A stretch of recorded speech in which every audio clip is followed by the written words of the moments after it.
instead of going down to a normal embassy presence in Kabul by the end of 2016. We will maintain 5,500 troops at a small number of bases, including at Bagram, Jalalabad in the east, and Kandahar in the south. Another delay in withdrawing U.S. troops from Afghanistan, and now America's longest war won't end on President Obama's watch. Welcome back to The Hardline. The veteran Republican analyst Ford O'Connell, along with the veteran Democratic analyst and executive director of the Travis County, Texas Democratic Party, J.D. Gintz. J.D., the Taliban stronger than they've been since 2001. ISIL has a strong presence in Afghanistan. Yet today, the president's spokesperson said the next president will inherit a situation in Afghanistan better than the one President Obama was given 7 years ago. Do you buy that? I think that it's difficult to say that it's much better, but I do think it is better because Osama bin Laden is gone. You look forward to what we might have a long haul here. And so I don't really know from the right wing what they want. In Iraq, they say we left too early. I think he's making a responsible decision to keep some troops in Afghanistan, which was the origin of the war on terror in the first place. While I don't personally like us being entangled overseas, I understand why he's made this move. Well, along those lines, Ford, wow, can you give the president JD. some credit today, though, for this decision, Ford? I'm absolutely going to give him credit for this decision, but what I'm going to say is that this is more about political cover for President Obama because Afghanistan is President Obama's war. He started the surge. 4 out of 5 U.S. service members that have died under his watch. What he doesn't want to have is the chaos in Iraq, the chaos in Syria, and the chaos in Libya to occur under his watch because if it looks like Saigon in 75, guess what? His legacy's tarnished. I don't know if that's entirely true. The Afghanistan war began after Which part September is not 11th. entirely true?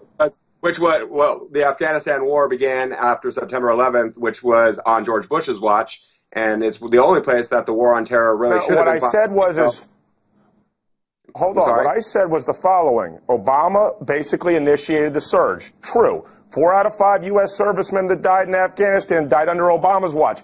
That's true. In a lot of ways, Obama feels responsible for this war, and he's looking for political cover. That's all I said. This is a better plan. We do know that the president has said that he came in and basically put an end to 2 wars. I don't know if he can say that anymore, especially with the latest troop deployments in Afghanistan. But let's move on to some politics right now. In J.D., California Senator Barbara Boxer said Vice President Joe Biden should just forget about jumping into this race and endorse Hillary Clinton. Now, we all have to be VP, very patient with the Veep's decision. What's going on right now inside the Vice President's head? Well, I think they were looking to see whether Hillary Clinton took a major stumble in the debate or not. And we'll see what happens in the next few weeks with the Republican circus and the Benghazi committee. But right now, I think a lot of people think that Hillary did pretty well, and Bernie's doing a great job being an alternative, and even O'Malley's turning some heads. So the window and the timing is definitely narrowing for the Vice President. JD, basically what Hillary Clinton faced in Las Vegas the other night was they were lousy, okay? And frankly, substantially weaker than what Mitt Romney faced in 2012. The problem is the Democrats might need a backup quarterback in case Hillary Clinton gets indicted or something bad should happen to her health. And that's the bottom line. There's no one else that could actually win in a general election aside from Joe Biden because you've lost so many state elections and you have no governors and no bench. Well, along the same lines for... We have trouble in some of the states because of Republican gerrymandering, but no, absolutely. I actually have a different opinion of what happened on the Democratic debate. How do you gerrymander a state for a gubernatorial election? Please enlighten me, because that's a fantastic talking point. And having a reasonable debate, and I think it's a good thing. And to say that we didn't have a real debate with real challenges on Hillary is not true. The Democratic Party... Wait a minute, you had a debate with 4 Smurfs who couldn't answer a question and basically wanted to tax and spend and were running to be the heads of the Berkeley Student Union. All right, Ford, let me jump in real quick because I want to ask you about what your thoughts are about the Vice President's decision.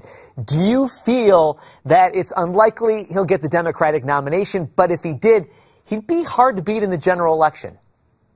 I think he could be much harder to beat in the general election, but remember, he could also be very hard for Hillary Clinton to beat because Democrats like President Obama. And if Joe Biden can make the case that he's better to carry on Obama's legacy than Hillary Clinton, she could be in a load of trouble, particularly with Hispanics and black voters. I do think in the general election, though, it might be a little bit easier, even though Biden's polling higher, to beat Joe Biden than it would to beat Hillary Clinton, because basically we would say, more of the same. All right, and I want to ask you real quickly, J.D., are we getting to the point where he's got to make a decision soon? I know there's a lot of deadlines coming up, but ultimately, are Democratic voters going to get tired of this decision-making process? Well, I wouldn't be surprised if he still chooses to get in. He's wanted to be president his whole life. He's ran twice before, and he's the sitting vice president now. But clearly the clock is running. You're up against filing deadlines. There's things that you have to do with the states to get on the ballot. Now, I don't think he's not doing really well in Iowa or in New Hampshire. That's the end of the game. You know, I look towards Texas in the Democratic primary. We put up more delegates than most states combined. So there's lots of ways for a path to unfold if you get in late. But the question is, truly, will you even be able to land on the ballot? So he's got to make his decision soon. All right, one of the stars of the Democratic debate, let me get in there quick, Ford, was actually Donald Trump tweeting constantly during that Democratic debate. But now we're hearing, Ford, he may stay out of the next Republican debate. What are you hearing about this? Well, what they're unhappy about is basically the rules of the CNBC debate because it doesn't play to Trump's strengths. You can't have an opening and a closing statement, and frankly, Trump has not done very well in debates. If he's pinned down on policy issues rather than personality, it could be a bad day for Donald Trump. All right, and what's your thoughts on this? I mean, can you imagine, J.D., Donald Trump not part of the next Republican debate? I mean, it certainly wouldn't have the viewership if he was in it. Well, that's what I said. I think this is the will he, won't he, good TV building up a presence. People will tune in to see whether he's actually tuning in to be on the debate or not. He'll be at the debate. Of course he will. If he wants to be taken as a serious Trump candidate, will set the rules of the debate, Rick, and that's the bottom line because CNBC needs the viewership because Fox Business is right on their tail. He'll show up. He'll show up because he has to. But, you know, he'll keep people guessing, and that's good for TV. But I would say maybe if he wasn't on the stage, the Republican Party could have... J.D., I got to jump in there. Thanks so much. J.D. Gins, Ford O'Connell, lively discussion. We're coming right back here on Newsmax TV.